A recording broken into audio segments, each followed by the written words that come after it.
Hey, what's up, guys? Welcome back to the Video Game Beat. My name's Rob, and we are here. It's a brand new week, the week of December 7th to the 11th.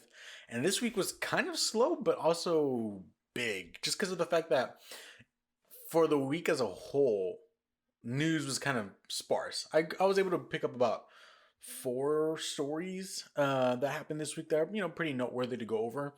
But if you do not know, this week was the Game Awards. It's humongous. That is obviously showing some of the biggest games and world premieres and honoring those who have made amazing art and honoring them and awarding them for what they've done. So that happened yesterday, which today I'm filming on Friday. It happened on Thursday, and it was exciting. I love the Game Awards. It's almost like another E3.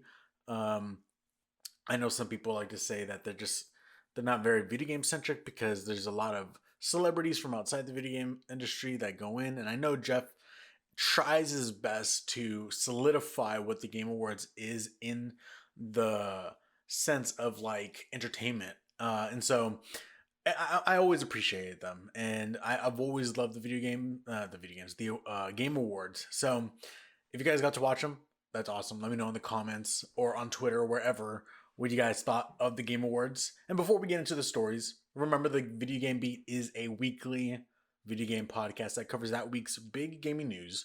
If you're watching, don't forget to like the video and hit the bell so you can get notified when new videos come out. I've been posting some of the Outer Wilds gameplay, and we're going to see a lot more gameplays going on there.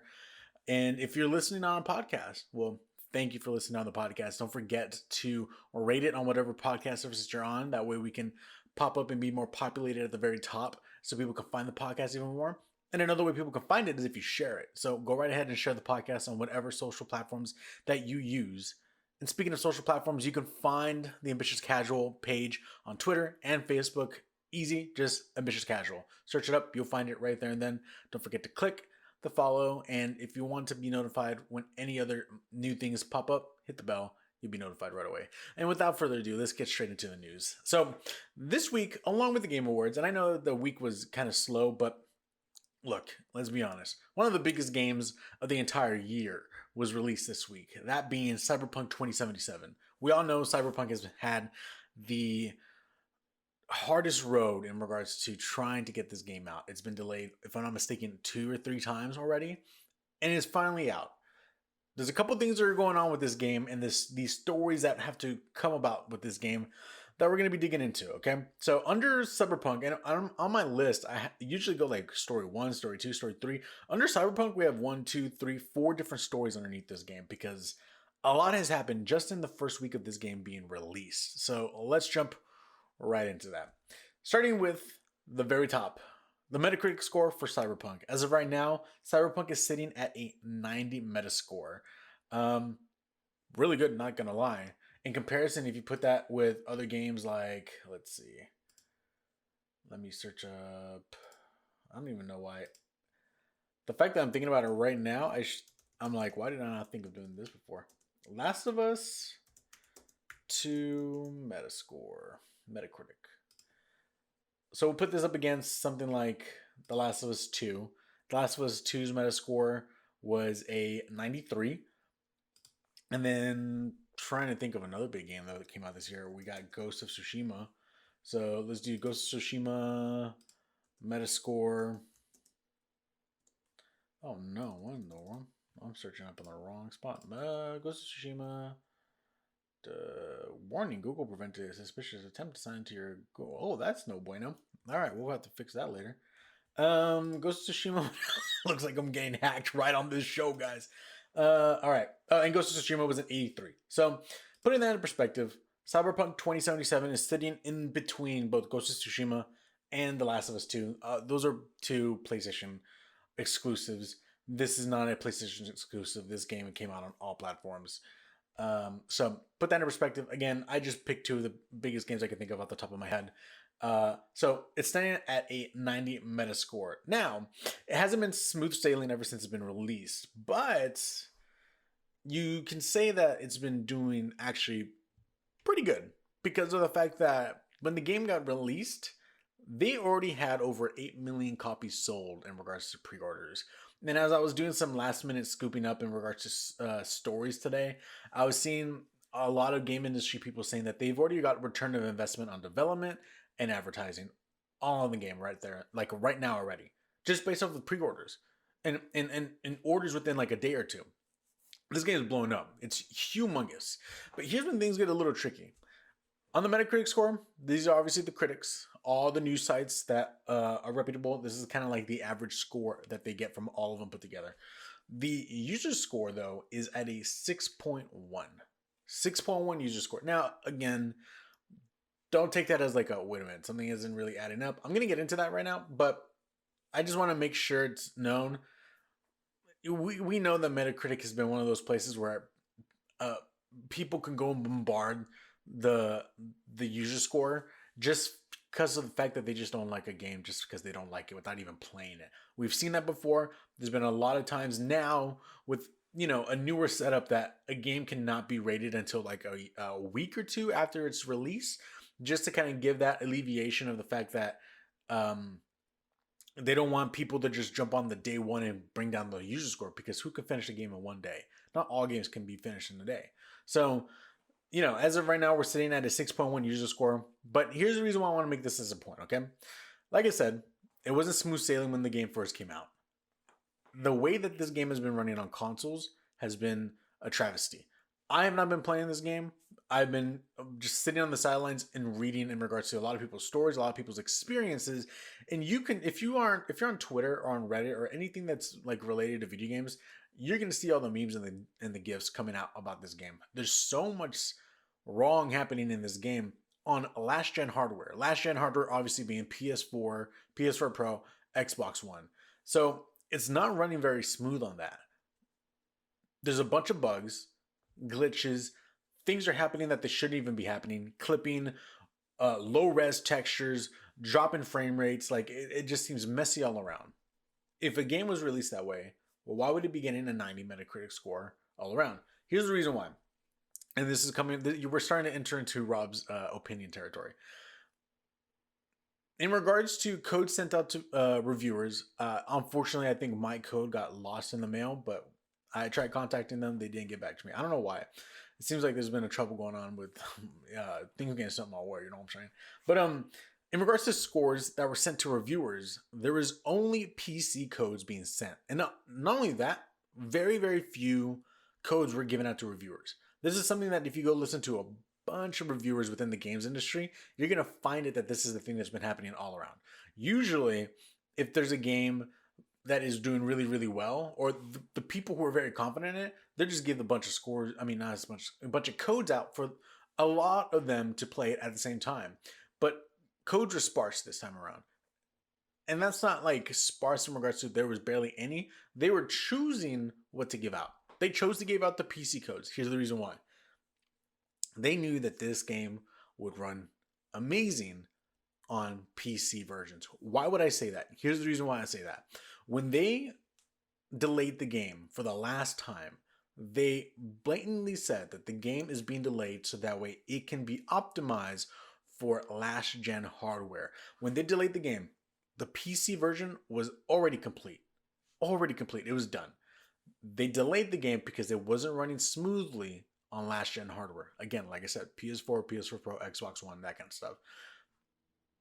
So why would they only give PC codes? Well, the only reason why they'll do that is because if the game runs so smoothly and so well on a PC, well, they want all first impressions to be the best one.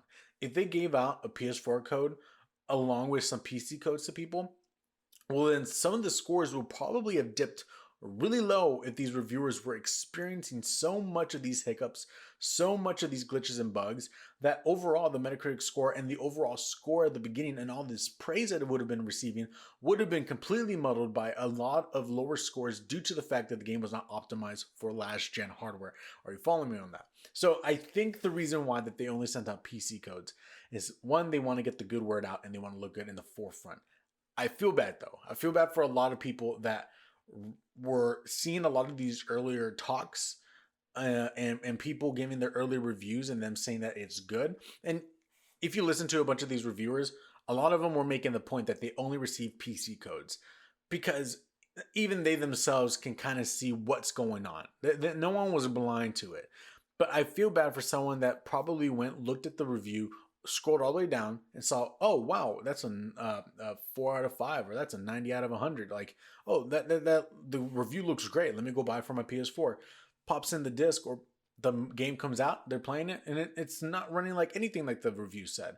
But that's not the reviewer's fault. It's the fact that that's what they sent out because CDPR wanted to make sure that at the front everything looked good on their part. And I mean, you can't blame them. Business is business, and they honestly, I mean, that's a pretty smart idea to make sure that their game was not going to be muddled at all. This game's been in works for a long time. If I'm not mistaken, for like maybe 8 years, if I'm not mistaken. This game was first announced. 8 years. Back in 2012, this game was first announced. It's unbelievable. So they want to make their money back. They want to make sure that nothing gets in their way to make this a successful hit. So they had to do what they had to do. We keep going down though. And like I said, a number of concerns have come across in regards to the last gen hardware. So we're going to be dipping into Eurogamer. This comes straight from Wesley Yinpool. His title says Cyberpunk 2077 is a mess on PS4 and Xbox One, and the memes have already begun. On here, he kind of gives his story about his experience on it. And I'll read it a little bit for you right here. It says, and again, this is from Wesley Yinpool. I've been playing the PS4 version of CD Projekt's sci-fi epic and can report poor performance, including low frame rate and texture popping when the screen is busy. Even when it's not, there's an occasional low-res blur to the visuals, and I've encountered multiple characters locked in a T-pose, frozen in place, or glitched into an object. You can still talk to these NPCs, but their mouths do not move. And this is just like a few things that they're showing off. And if you go on this article, you can see, if you scroll all the way to the bottom, you see a bunch of different people's memes and stuff like that. The memes are 100% amazing. I love when memes come out. I'm hoping that it's not really hurting anybody's feelings in regard. Like, it's all in fun, you know. But overall, the memes have been great. But if we go and dig a bit more deeper in this, if y'all don't know, Digital Foundry, if I'm not mistaken, is a arm of Eurogamer, and they are brilliant. If you don't know who Digital Foundry is, go check them out. Go subscribe to them on YouTube. They do a lot of like the innards of breaking down the stuff with these games in regards to resolution and frame rates and all this kind of stuff. They blow my mind sometimes, and sometimes I'm watching their stuff and I'm like, I don't know what I'm looking at, but I know you're telling the truth to me. So in the article, he kind of he kind of talks about the newest video that came out from Digital Foundry. And if you guys have a second, go check it out. It is them kind of breaking down the performance of the PS4 game and seeing how the frame rates and everything are working, if the resolution is staying static or if it's dipping at all. And in the article, he goes on to say, so according to Morgan, Cyberpunk 2077, which Morgan was the one who did the video for Digital Foundry, Cyberpunk 2077 on PS4 looks very blurry, running between 720p and 900p resolution. This is a next-gen game. 720p, guys, that is what you play off of your Nintendo Switch when it's not docked. Like, it's unbelievable in the fact that the resolution will be dipping to that. This is CD Projekt Red's big game, Cyberpunk 2077, on last-gen hardware, on the PlayStation, and it's dipping between 720p and 900p. That blows my mind. That's mind-blowing. And the frame rate, he continues, and the frame rate for any driving around the big city areas is constantly at around 20 frames per second. While indoor battles run well at 30 frames per second, they can drop to 25 frames per second. I've been seeing a lot of people saying that the game actually runs pretty well if you play it backwards compatible through the PS5 itself. But again, you're not getting the next-gen optimized version of Cyberpunk on the PS5 because that is not out yet. Supposedly that's supposed to be coming out early next year, Q1 2021. So if you go and play this game, you have to play it either on console. You have to play it on next-gen hardware. And even at that, you might experience some hiccups because, again, the game is not optimized for that hardware yet. So it's sad, like I said, for console players who are not going to be able to get the best fidelity, the best kind of the gameplay that they can get from Cyberpunk 2077, and only the PC players are the ones that are going to be getting it because the game is optimized for PC.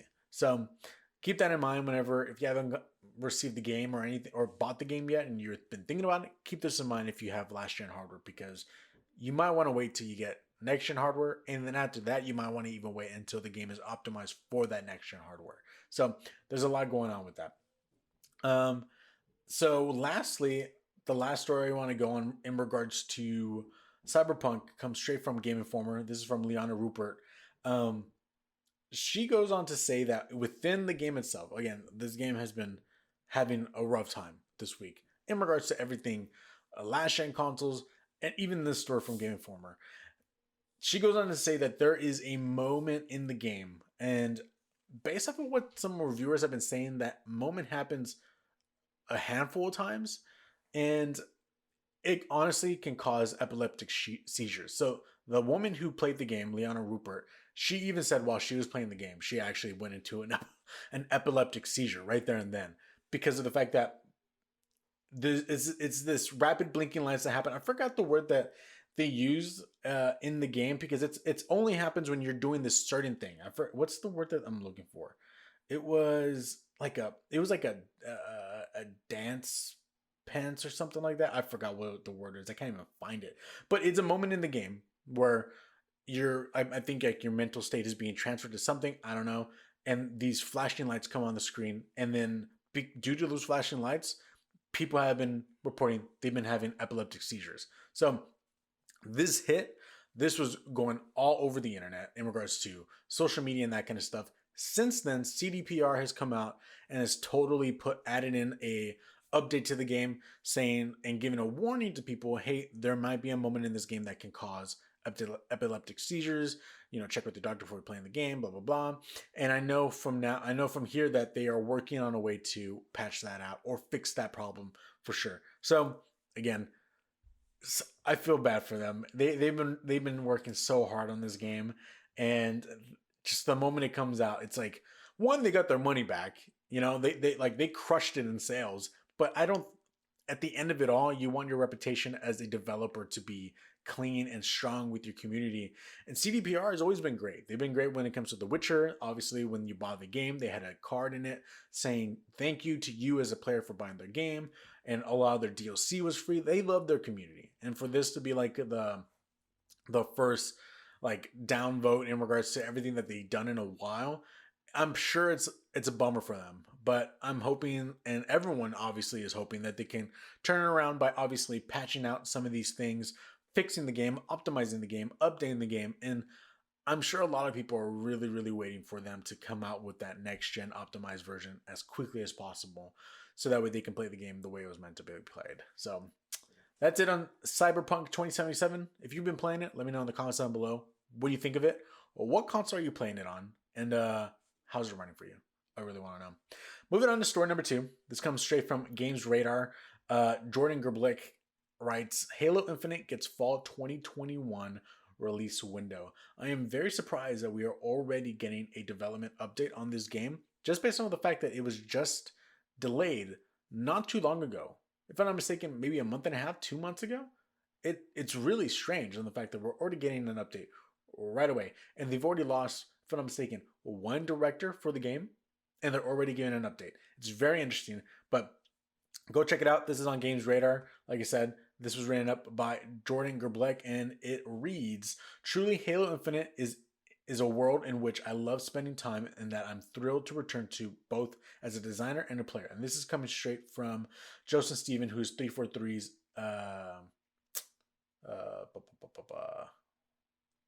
why is it not even saying? He works for 343. Oh god. I'm very surprised that the article doesn't say who he is. I don't know if he's like the executive on the game right now, but we'll just go with that. You guys can totally correct me in the comments. So Joseph Staten from 343, obviously the developers of Halo Infinite, goes on to say, truly, Halo Infinite is a world in which I love spending time and that I'm thrilled to return to both as a designer and a player. On behalf of the entire team, thank you for your patience and your passion. We can't wait for you to join us on the Halo Infinite adventure. First with Insider Fighting later next year, and then we ship in fall 2021. He goes on to write that originally planned as an Xbox Series X launch game, 343 delayed Halo Infinite in August, citing multiple factors including complications with the pandemic and the need to ensure the team has adequate time to deliver a Halo game experience that meets our vision. We also know that 343 took some of the criticism from the Halo Infinite gameplay reveal to heart in July. If you guys don't remember, when it all was kind of revealed in July, a bit more of the gameplay, they totally got honed in and not attacked, but I'm pretty sure some people did, but a lot of people were not impressed with what they saw in regards to the game. And so I'm sure they most definitely took that to heart. But they kind of showed off a bit of images of multiplayer and a map that they're going to release alongside with the game. And I think a lot of the questions that people have been asking is like, has this game really been in that bad of like development hell as we all thought? The fact that the director left, a lot of people thought, oh, are they really not that far into this game like we thought they did? Is there something really, really bad going on? But the fact that the game is already set to be released in 2021 of next year, it kind of makes you think, okay, maybe we really didn't know what was going on in the studio, and maybe they're a lot further along than we thought they were. They just needed more time to refine it and make it look good. Again, I'm pretty sure that July release of the game really probably nailed the fact that they probably needed to fix it a bit more, or maybe even look more graphically appealing. But again, at least we know that we have a window as to when it'll be released. But what's even crazier is the fact that this game right now is slated for a fall 2021 release date.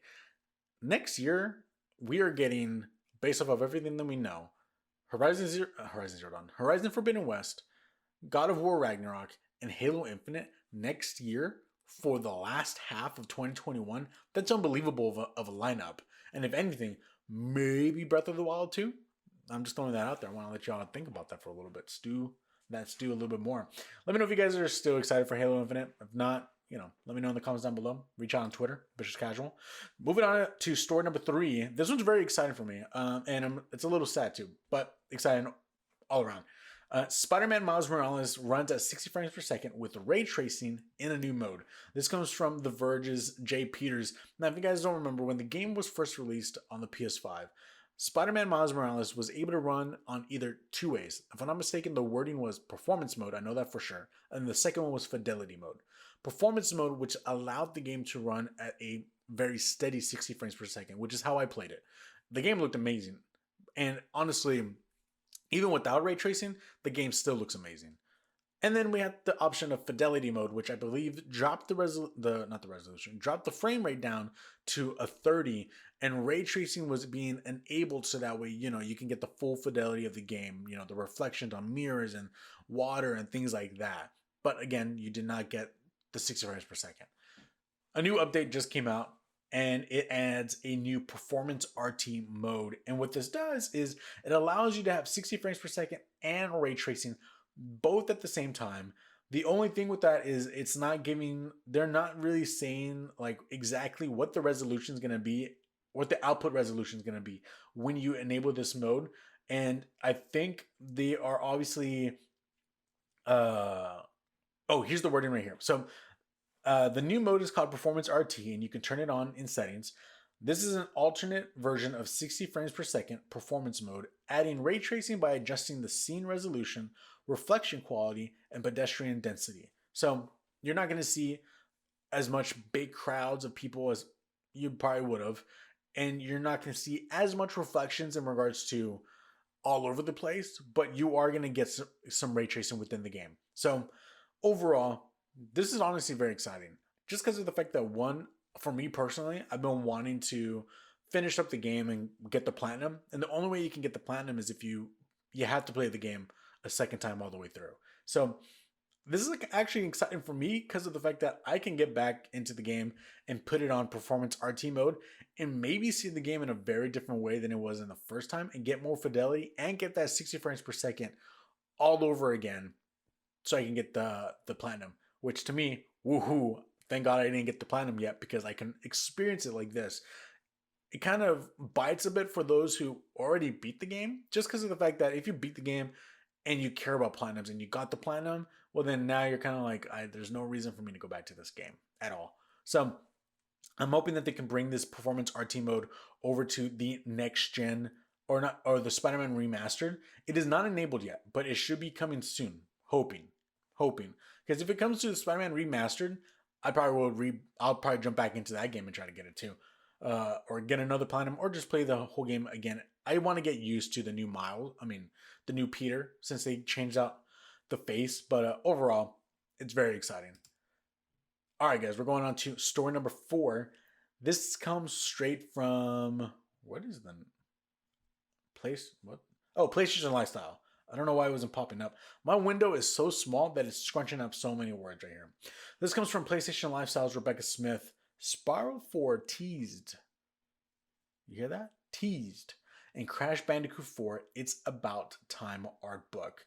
When you come straight over here to the article, they're showing some screenshots from Spyro Universe, a Twitter account. And the Twitter account says this: the first official hint for Spyro 4 is here. The Crash 4 It's About Time art book has a quote which confirms the hint and a little hint at Spyro. That's what it says, quote in quotes, in the book. In the book, what you can see is there's a picture of the cityscape. I forgot the name of the level that it was called, but it was that level that you're in, like the cityscape. Where's it? Literally said it right here.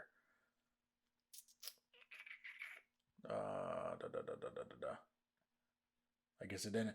All right, it is in the level with it where it's like the whole city. You're Crash. You're going jumping from car to car. Blah blah blah. And where this goes. So this image is a concept art for Frank Plump's Wiener's kiosk bot. That's a loaded word. This is an image. The image is concept art for Frank's Plump Wiener's kiosk bot in the SN at XX dimension.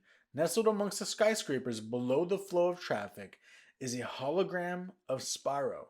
Toys for Bob's artist Brun Crows confirms the teaser. His full quote is this: in the far background is Dingo's diner, and Crash is trying to get there. This is a takeout where cars drive through and Crash is jumping between the cars that are having their orders taken. It was fun to combine Dingo diners and the futuristic element to have those cars flying with the city down below, and a little hint at Spyro. Now, all they're saying is a little hint at Spyro. When you look at the image, you can see a holographic Spyro, but underneath it, it says the word Spyro, and a number 4 is obviously being cut out from the bottom. So, could it be something else? Sure, it could be a different number, it could be a letter, who knows. But that is a number 4 being cut out, for sure. So the fact that we're already getting confirmation that a Spyro 4 is in the works or coming very, very soon is crazy, just because of the fact that Toys for Bob is killing it. They've got they did the Spyro the remastered trilogy for Spyro. They did the Crash Insane trilogy remastered. We got the what was it, the Crash Kart game, and now we got Crash 4 It's About Time, and now the fact that we're gonna get a Spyro 4, it blows my mind, just because of the fact that I never knew that we would get to this point. I never knew that we will go even far enough to get to the point where we will have a new sequel to the Crash series. And then on top of that, I never knew that we'd even have a new sequel to the Spyro series outside of the Elijah Wood games. Like, that honestly blows my mind. So check it out if you guys want to check it out and see it for yourself. Check and see if you even believe it or not. If you do, are you excited for a Spyro 4 game? I kind of am. I did not play the remasters, but the fact that a fourth one might be coming out kind of gets me a little excited. I played the games when I was younger, all of them, but I'd be really down to just jump into a new sequel right off the bat and see how that will look on next-gen hardware. It's exciting. It's very exciting. All right, now we are on the 5th story, and this is the loaded one, guys. All right, buckle up, strap in. We're literally going on a long ride. This right here is what we've all been waiting for. This is the Game Awards roundup, okay? And this is 2.5 pages long of just all the games that were announced at the Game Awards. Before we jump in, though, I do want to say congratulations to The Last of Us Part 2 for winning the Game of the Year. Such a big deal. I love it. They did such a great job with that game.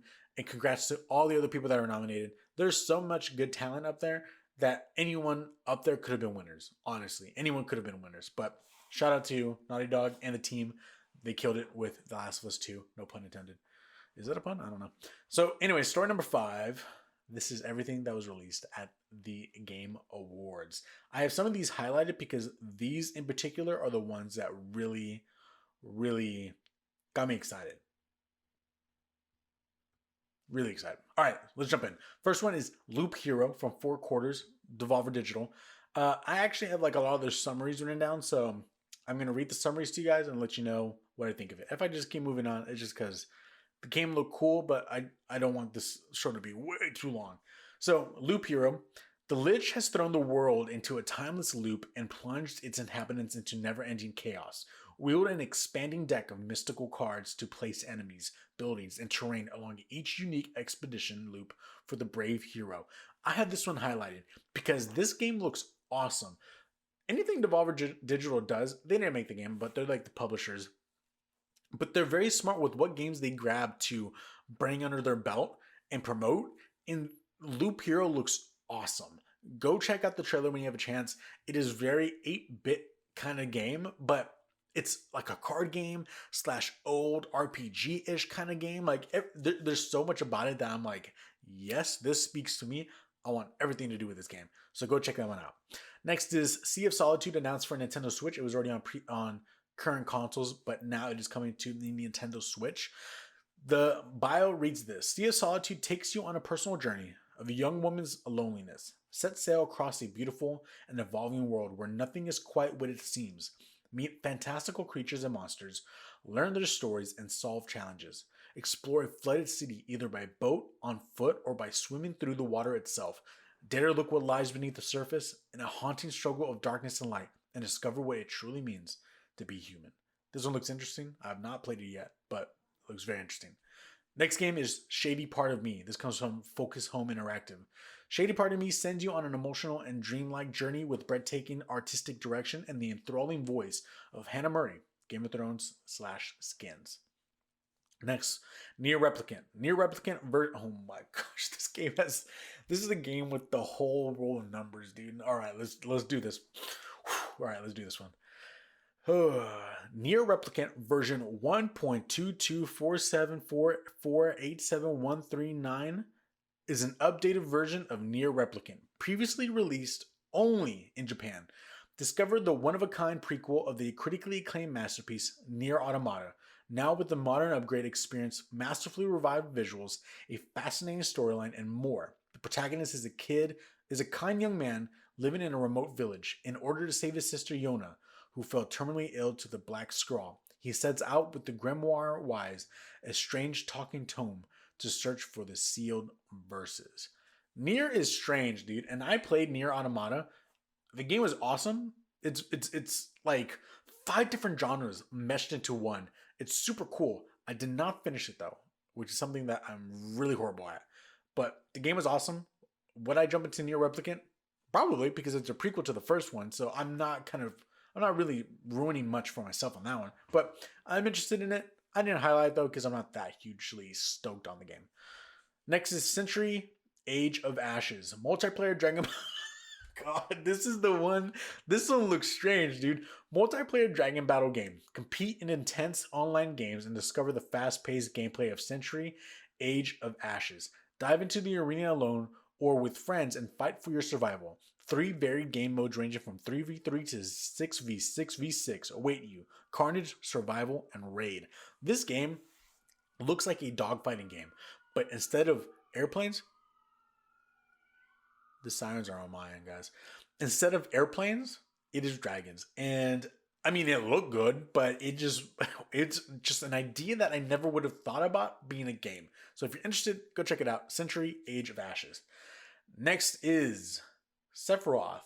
It is coming to Super Smash Bros. Ultimate. Obviously, Sephiroth from Final Fantasy VII, the enemy on that game.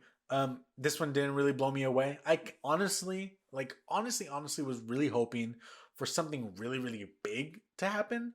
This is big just because of the fact that it is outside of the Nintendo licenses of, this is Square Enix and all, and Final Fantasy is such a big game. I'm pretty sure there's people out there that were freaking out about this. Me personally, I was not. If you were the one watching this video, if you were blown away by this, let me know down in the comments down below.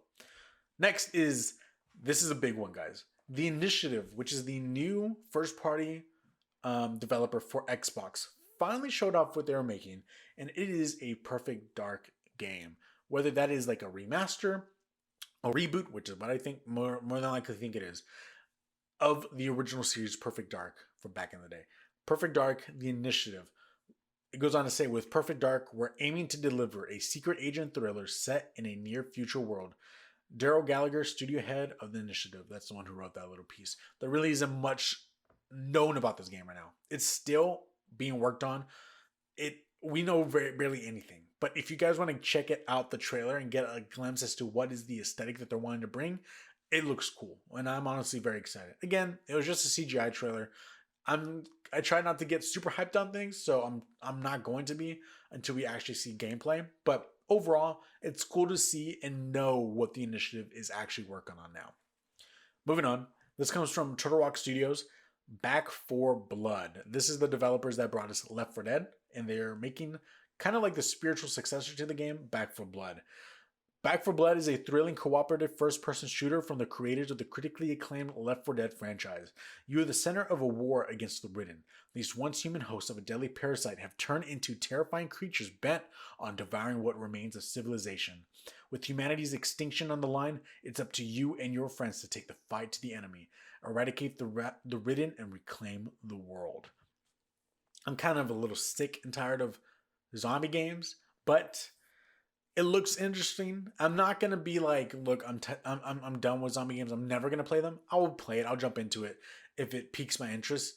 It's just interesting because of the fact that there's so much zombie games, and we're gonna continue down this list. I think there's like 2 more. So after that, we get the Callisto Protocol. This is from Striking Distance Studios, ex-devs of Dead Space. Keep that in mind, okay?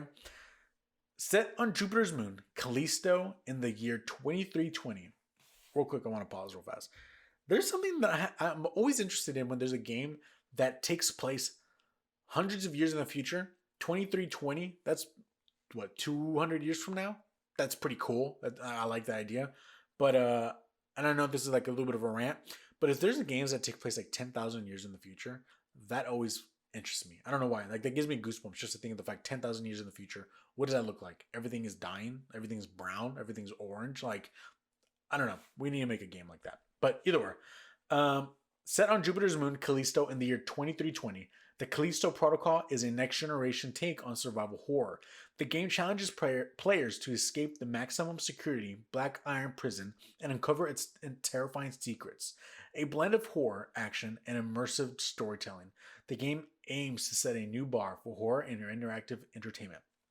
Now, with this comes the fact that you know that these guys wanted to make another Dead Space game.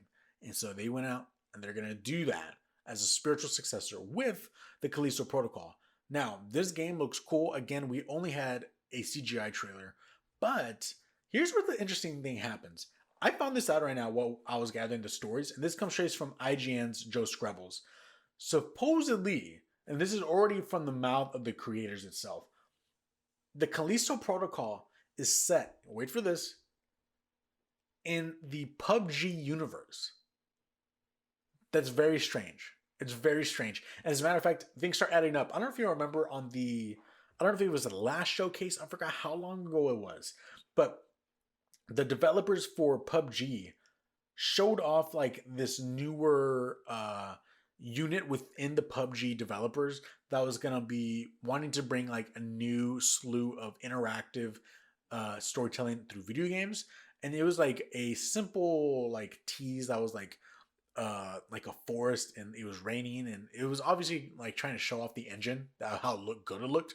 But that's what this was. So announced at the Game Awards 2020, the Callisto Protocol comes from Glenn Schofield and his new studio, Striking Distance, a developer set up specifically to create a narrative experience within the world of PlayerUnknown's Battlegrounds. This just blows my mind because the trailer that they showed looked awesome. Like the tone and setting that you get looks awesome. I don't know how this belongs in the world of PUBG. I just don't know how it even adds up. Because one, if you play PUBG right now, nothing against PUBG. The game is great. It's done a lot for the video game industry, but it still looks janky as heck. Like, it does not look like a Last of Us 2. It does not look like a Ghost of Tsushima. So I'm very surprised that this is set in that same universe. It goes on to say, however, speaking to IGN, a spokesperson for Striking Distance confirmed that the game is indeed that same narrative experience and connected to PUBG, but wouldn't say exactly how. It's very interesting to think of the fact that this is set in that experience, in that same world.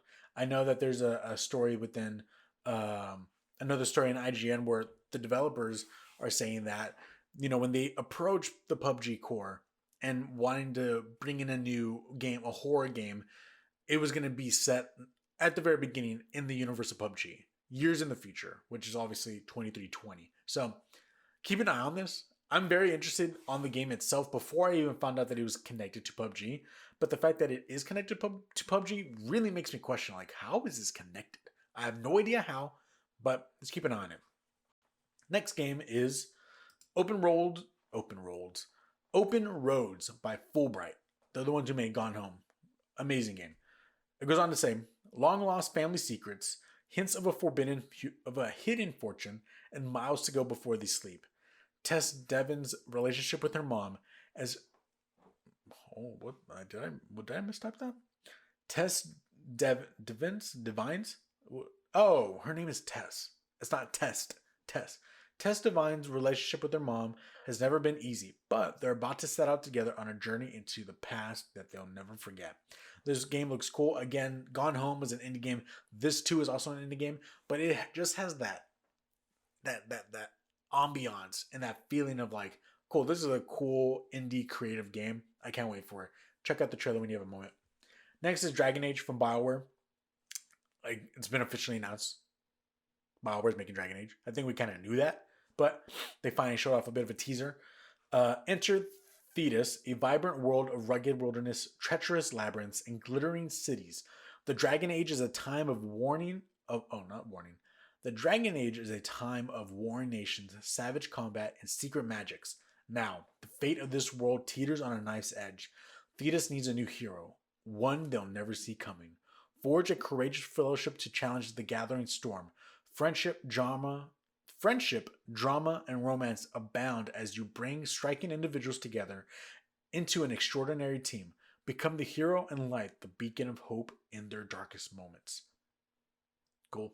Next game is Endless Dungeon from Amplitude Studios, Sega. Endless Dungeon is a roguelite tactical action game set in an award-winning Endless universe. Recruit a team of shipwrecked heroes, plunge into a long-abandoned space station, and protect your crystal against never-ending waves of monsters, or die trying. Reloaded and try again. Check that out if you guys want to look into it. I like roguelikes, but this game really didn't speak all that much to me. Next is Crimson Desert by Pearl Abyss. This one blew my mind. An epic of desperate mercenaries, a saga written in blood.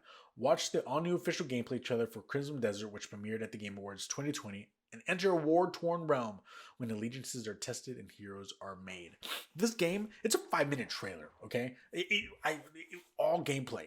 Go check it out. The gameplay looked amazing, and I'm not gonna lie, looking at it, I was like, there's no way that this is next-gen gameplay. Like, this has to be like some of the first next-gen gameplay we've ever seen. I know that Crimson Desert, I believe, is a sequel to Pearl Desert. Is that what it was called? I believe that's what the game was called, which is like an MMO game. That's what this is. And I'm telling you guys, go check out that trailer. The gameplay looked cool. It honestly, the thing that blew me away the most is the fact that it just looked absolutely amazing. Oh, my bad. Not called Pearl Desert, Black Desert. It just looks amazing. Like, I can't believe that's actually a game that's coming out next year. It looks like a game that should be coming out 10 years from now. I'm not trying to over exaggerate. It honestly looked that good. It blew my mind. So go check out the trailer to that. It's 5 minutes. Enjoy it.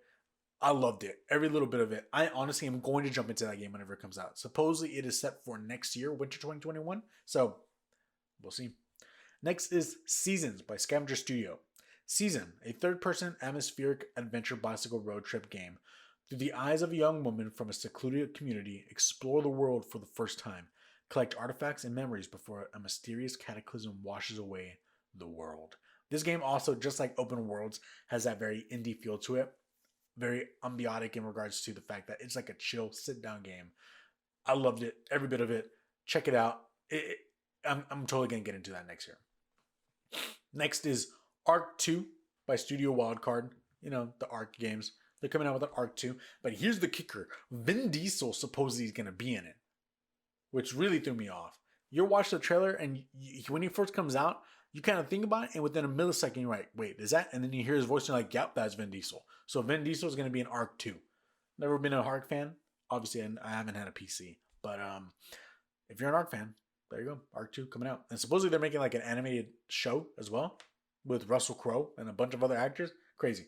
It's very, very crazy. Next game is f.i.s.t. by TI Games. f.i.s.t. Forged and Shadow Torch is a Metroidvania action game featuring exploration, intense combat, and challenging platforming. That was the write-up for it on Steam. I kind of don't like it when a game already is referencing itself like as other games. So Metroidvania, that's Metroid and Castlevania. I don't like it when games do that, just because of the fact that, like, you don't need that to explain what your game is. You should be able to write up the game, and we can just kind of see by your write-up. So that's just my small bit of criticism, but hey, check it out. It looks like a not side-scrolling, but it's like a fighting game, a platforming fighting game. So check it out if you're into it. Next is Odyssey Elite Dangerous from Frontier Developments. Elite Dangerous Odyssey allows commanders to engage in missions, emergent quests, and intense tactical combat on foot for the first time, seamlessly merging with Elite Dangerous, iconic cockpit experience. Next is Evil Dead the Game from Saber Interactive. Players will join teams of 4 to seal the breach between worlds, while others take control of the powerful Kandarian demon to hunt Ash and his friends while possessing deadites, the environment, and even the survivors themselves, according to developer Saber Interactive. This game looks like just another Friday the 13th, Predator Hunting Grounds, Dead by Daylight. So if you're into those games, which they've been doing well in regards to streaming, a lot of people stream these games. If you're into that, check it out. It's like another one of those 4v1 kind of games. So interesting. I know that they're obviously putting their own little twists and turns to it. So that's cool. Next is Returnal. This is a first-party exclusive to the PlayStation by Housemarque. As Returnal explains, the game lets you go deep into an Asha space scout named Celine, who is trapped in a constant resurrection. Housemarque says the game will offer fast loading times along with haptic feedback. They also said players will be able to feel the natural ambiance of this alien planet as the controller mimics its environmental effects. That's all cool and dandy, but I have a bone to pick with this game. When they first showed this game off, I literally jumped out of my chair and almost started freaking out. Like, I literally screamed the word no, because the game starts off and you're looking at a door. Returnal is a horror game. You're looking at a door, ambiance of it all, one light coming down on the door, and there's nothing else around you but that door. What is the first thing that everyone's going to think in their mind? PT. I'm telling you right now, everyone thought, are we finally seeing the Silent Hills game that never was? But then no, it turned out to be in Returnal, which is not, I mean, overall, I'm not trying to say Returnal is bad. We don't know yet. We'll see when the game comes out. But why would they do that? They blatantly knew what they were doing by doing that. There's no other game that is more well known for such a very specific mechanic of going through the loop of that one door over and over and over again. Housemarque knew what they were doing, and they totally just fooled all of us. And to that, I have to say, good on you, but that made me very sad. I literally jumped out of my chair, freaked out. I was like, no, there's no way. Going on to the next game, Outriders. This is from People Can Fly. Square Enix and People Can Fly present Outriders, a 1 to 3 player drop-in, drop-out co-op shooter set in an original dark and desperate sci-fi universe. Next is It Takes Two by Hazelight. Hazelight, known for A Way Out. Bring your favorite co-op partner and together step into the shoes of May and Cody. As a couple is going through a divorce, through unknown means, their minds are transported into 2 dolls which their daughter Rose made to represent them. Now they must reluctantly find a way to get back into their bodies, a quest which takes them through the most wild, unexpected, and fantastical journey imaginable. A Way Out was a 2-player game that had to be played with 2 players. Like, you had to play with 2 players. And it was like a split screen experience. Like, I don't want to ruin much about the game. If you haven't played it, play it. It is very, very good. I played it with my wife. We both loved it. This next game from them, I already trust in them because of the fact that they delivered on A Way Out. I know they're going to deliver on this. What I like about it is this. It is very different from A Way Out. In regards to the art, the the feel of the game, just more light and everything like that. Like I love the fact that it shows you their creativity is unboundless. They don't have to always stay within the series. They can stay within the fantastical. They can do whatever. So I'm very stoked for this game. Really, really stoked for this game. So go check it out. I know they're going to deliver. And also the thing that I love about this studio is that when you buy the game, you automatically get a free copy to give to a friend so you can play with them. They're just cool like that. So go check it out. Check the trailer out. I'm very excited for this game. Next is Elder Scrolls Online, Gates of Oblivion. This is obviously from Bethesda Softworks. Destruction comes to the Tamriel within the Gates of Oblivion, the Elder Scrolls Online's next big year-long adventure. Next is Monster Hunter Rise Capcom. We already saw this, but they showed off some more footage. Monster Hunter Rise is an upcoming action role-playing video game in the Monster Hunter series, developed and produced by Capcom for the Nintendo Switch. It is set to be released on March 26, 2021. Next was Ruin King, a League of Legends story. Rise against Ruin. The fate of Bilgewater is in your hands and looks like you've got quite the squad to back you up. And then lastly, with very, very little details given, BioWare is working on the next Mass Effect. And I'm pretty sure it is at a very, very early stage. They have a little teaser. Go check it out if you're a big Mass Effect fan. I'm pretty sure this game has a long time to go. Just because of the fact that they are already working on the update for Anthem. They've really just been working hard on trying to correct all the wrongs that they've done. So the fact that they're already working on Mass Effect BioWare and they're already working on Dragon Age and then they're also working on Anthem, it's unbelievable. So we might not see this game for maybe another 3 years. But hey, if you're a big fan, the news is out there for you. Enjoy it. Take everything that you can in. Deep breath, guys. We're done. That's the end of the show. Thanks for listening. Thanks for watching. If you're watching on YouTube, don't forget to share the video on social media, click the thumbs up button, subscribe, and hit the bell so that way you're notified when a new episode or new video comes out. If you're listening on podcast services, don't forget to rate the podcast and share on your social media accounts. And talking about social media, you can find Ambitious Casual on Instagram, TikTok, Twitter, Facebook. Just search up Ambitious Casual.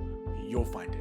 If you guys have any questions, comments, or concerns about this show, leave them down in the comments down below. I want to hear from you guys, and I want to be able to answer them on the next show. Buckle up, guys. We got, I think, two more shows before the end of the year. There won't be a show the week of Christmas, obviously, because Christmas. But stay tuned. We have some big things coming up soon for next year. I can't wait to share them with you. Until next time, guys. As always, thank you for watching. Thank you for listening. Keep playing those games. Peace out. Continue being ambitious.